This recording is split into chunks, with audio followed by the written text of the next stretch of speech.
అయితే సార్ ఈరోజు బడ్జెట్‌లో అన్ని రంగాలకు ప్రాధాన్యత ఇచ్చే విధంగా పయ్యావుల కేశవ్ గారు రూపొందించినటువంటి బడ్జెట్ ఉంటుందని ఆశిస్తా ఉన్నా. ఏ ఒక్క రంగం కూడా ఆంధ్రప్రదేశ్ రాష్ట్రంలో ప్రతి ఒక్కటి విద్య, వైద్య, ఆరోగ్య, వ్యవసాయ, అలాగే అభివృద్ధి పరంగా, సంక్షేమ విధానాల పరంగా అన్నీ కూడా ఇంపార్టెంట్ అనే ఆశిస్తా ఉన్నాం. అన్ని రకాల అన్ని రంగాలు కూడా సంతృప్తి చెందేలా ఈరోజు బడ్జెట్ ఉంటుందని ఆశిస్తా ఉన్నాను.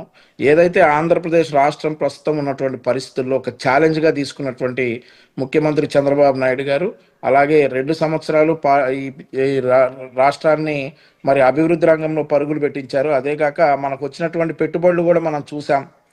దావోస్‌లో గావచ్చు, లేదంటే ఇతరత్ర పెట్టుబడులు గావచ్చు, మనకి వస్తున్నటువంటి పెట్టుబడులు, ఉద్యోగ అవకాశాలు కూడా మనం చూస్తా ఉన్నాం. ఇదే మాదిరిగా సంపద సృష్టించి ఆంధ్రప్రదేశ్ రాష్ట్రాన్ని మరింత ముందుకు తీసుకెళ్తారని ఆశిస్తా ఉన్నాను. ఈరోజు బడ్జెట్‌లో ముఖ్యంగా వ్యవసాయ రంగం గావచ్చు, విద్య, వైద్య రంగం గావచ్చు, ఏ రంగంలో అయినా కూడా అన్నీ చాలా ఆశాజనకంగా ఉంటుందనైతే నేను భావిస్తా ఉన్నా.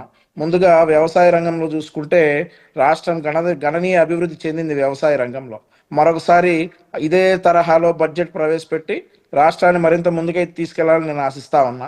మరొకటేంటంటే సార్, ఇప్పటి వరకు కూడా మనకు ప్రవేశపెట్టినటువంటి బడ్జెట్‌లో మీరు చెప్పినట్లుగా 10,000 కోట్ల రూపాయల ఇంక్రిమెంట్ ఉండే అవకాశాలు ఉన్నాయని చెప్తా ఉన్నారు. దానికి కూడా ఉన్నటువంటి పరిస్థితులేంటో కూడా మనం దృష్టిలో పెట్టుకోవాలి. ఎందుకంటే ఈరోజు రాష్ట్రం ఉన్నటువంటి పరిస్థితుల్లో చంద్రబాబు నాయుడు గారు కాబట్టే ఇంత సమర్థవంతంగా ఆంధ్రప్రదేశ్ రాష్ట్రాన్ని నడుపుకొస్తున్నటువంటి పరిస్థితి. గత పాలకులు చేసినటువంటి అప్పుల్ని నిన్న మనం చూసుకున్నాం. మనం 1,200 కోట్ల రూపాయలు గత పాలకులు పెట్టి వెళ్ళినటువంటి బకాయిలు కూడా చెల్లించినటువంటి పరిస్థితి బడ్జెట్‌కి కరెక్ట్‌గా 10 రోజుల ముందు. ఏదైతే మరి ఇంకా కాంట్రాక్ట్ బిల్లులు కావచ్చు, ఏవైనా కావచ్చు, రాష్ట్రం ఉన్నటువంటి పరిస్థితుల్లో చంద్రబాబు నాయుడు గారే సమర్థవంతంగా దీన్ని నిర్వహిస్తారు. అలాగే ఆర్థిక మంత్రి పయ్యావుల కేశవ్ గారి మీద చాలా హోప్స్ పెట్టుకుని ఉన్నాం. డెఫినెట్లీ అవన్నీ కూడా నెరవేరుస్తారని అయితే నేను ఆశిస్తా ఉన్నాను రాజు గారు.